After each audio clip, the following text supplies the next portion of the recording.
Assalamualaikum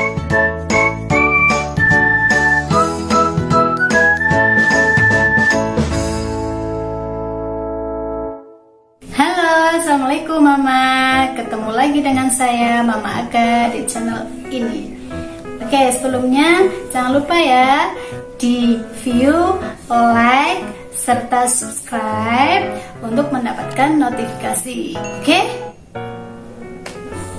Nah, dalam video ini nanti saya akan sharing pengalaman saya belajar bersama anak saya Aga dengan cara yang sangat mudah, menyenangkan dan juga simpel. Nah, pengen tahu caranya seperti apa? Yuk simak ya dari awal sampai akhir video ini. Yep. Kali ini Aga akan belajar kelas 1 tema 7. Jadi tema 7 itu ada 4 subtema yang terdiri dari 5 mata pelajaran. Yang pertama adalah PKN, kedua yaitu bahasa Indonesia, ketiga matematika, keempat SPDP, dan kelima PJOK. Terus di sini nanti saya akan belajar hanya 3 muatan mata pelajaran, yaitu bahasa Indonesia, PKN, dan matematika.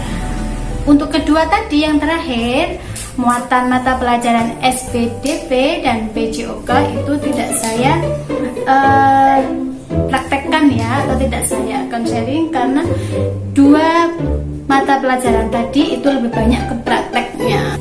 Jadi tema 7 itu temanya tentang benda, hewan, dan tanaman di sekitarku. Langsung saja ya kita lihat bagaimana belajar saya bersama Aga di tema 7. Yuk, sebelumnya kita panggil dulu Aganya. Aga.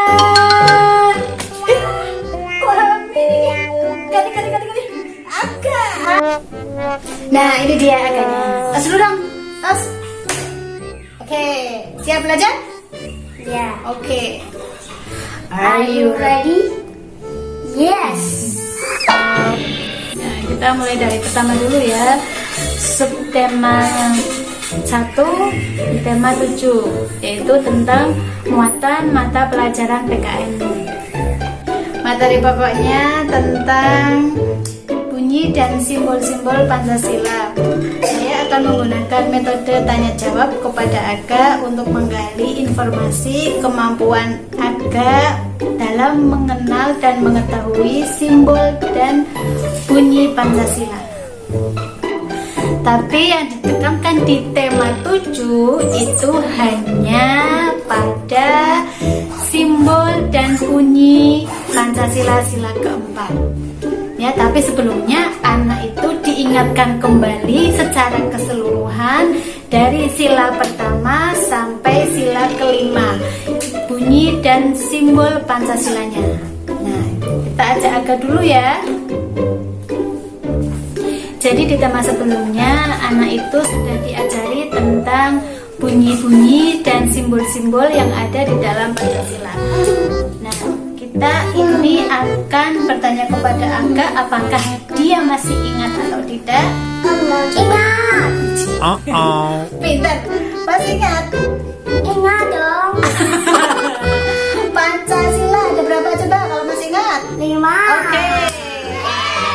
Masih ingat bunyinya?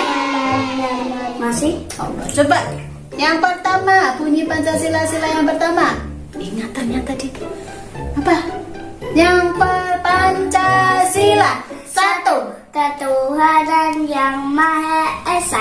2. Kemanusiaan yang adil dan beradab. 2. Kok 2 lagi? 3. Persatuan Indonesia. 4. Kerakyatan yang dipimpin oleh hikmat kebijaksanaan dalam bermusyawaratan perwakilan. 5. Keadilan sosial bagi seluruh rakyat Indonesia. Di tema 7 ini yang ditekankan itu sila keempat. Tadi sila keempat apa? Kepala Enggak, bunyinya. Kerakyatan yang dipimpin oleh hikmat kebijaksanaan dalam permusyawaratan perwakilan. Nah, tadi itu bunyi-bunyinya. Sekarang kita akan ke simbol-simbolnya Pancasila. Simbol Pancasila, masih ingat? Dari sila pertama sampai sila kelima itu simbolnya apa saja? Yang sila pertama simbolnya Ingat dong. Oke, apa? Apa? Satu apa? bintang, Dua. tandai, Oke, tiga.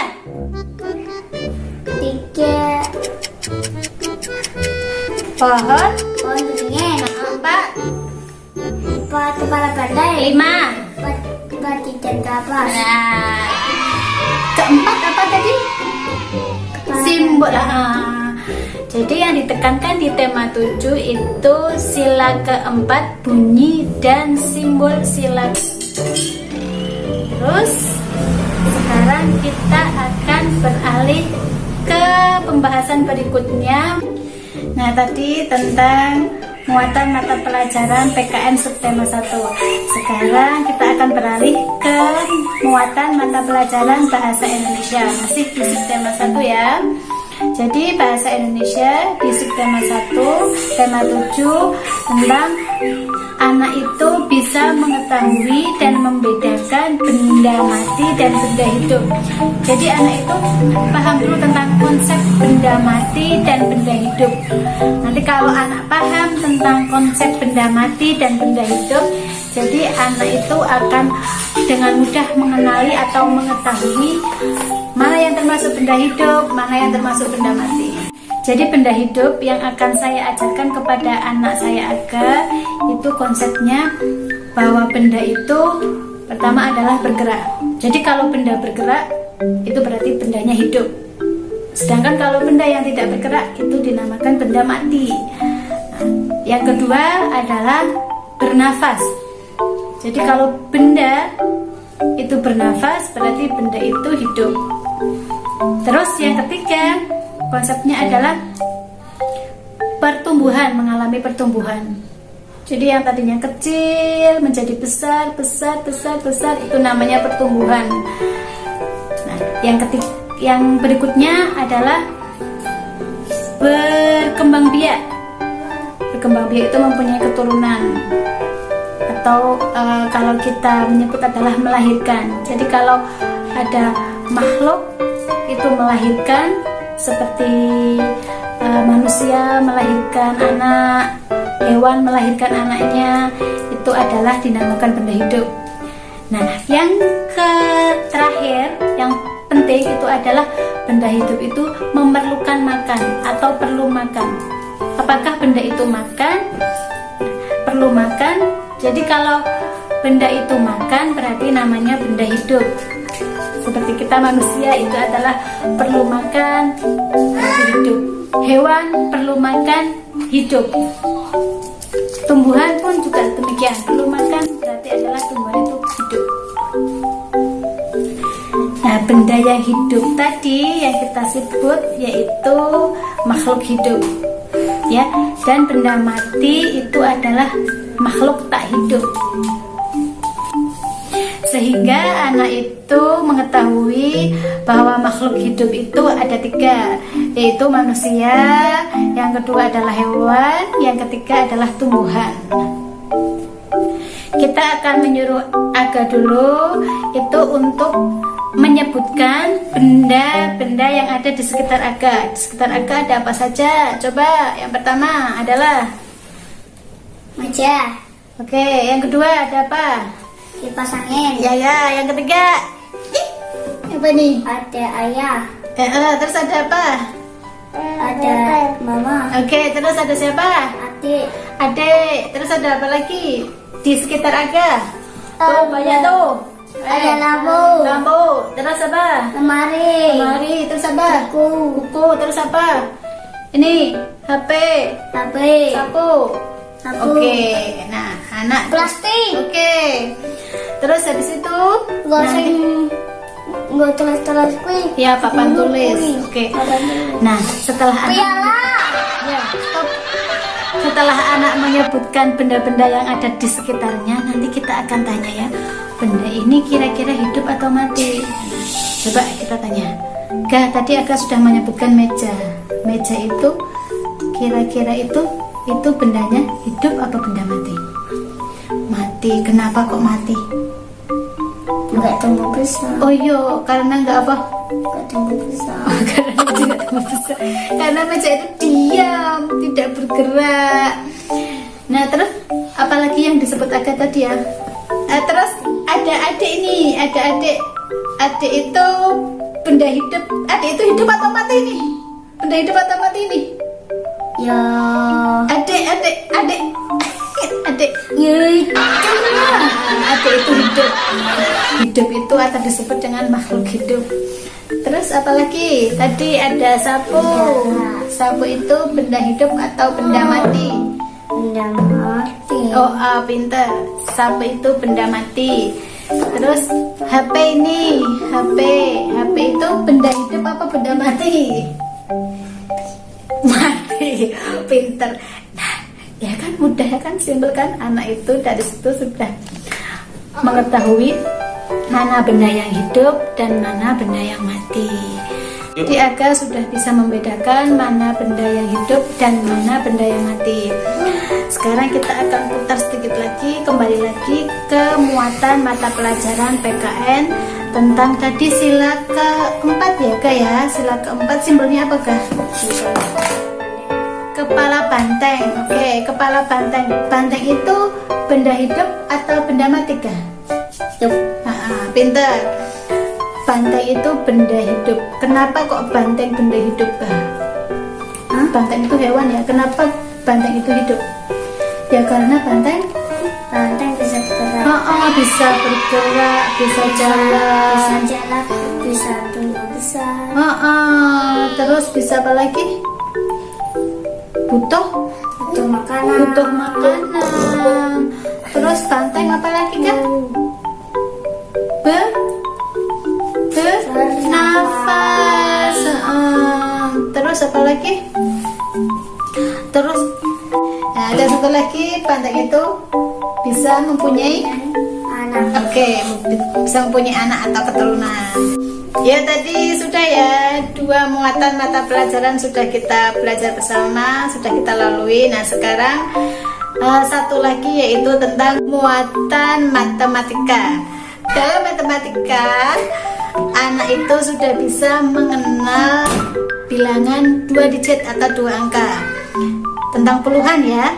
Jadi suruh membilang angka 10, 11, 12, 13, 14, nanti sampai seterusnya, sampai angka hampir mendekati 100. Ingat ya Mama, jadi setiap hari anak itu dibiasakan membilang secara urut. Ingat harus setiap hari. Kenapa harus setiap hari? Ya karena membilang itu adalah proses. Kita langsung praktek ke Aga aja ya. Dia suruh membilang dari angka 10 sampai angka selanjutnya. Ya udah, membilang ya, mulai bareng dari angka 10. 10, 11, 12, 13, 14, 15, 16, 17, 18, 19,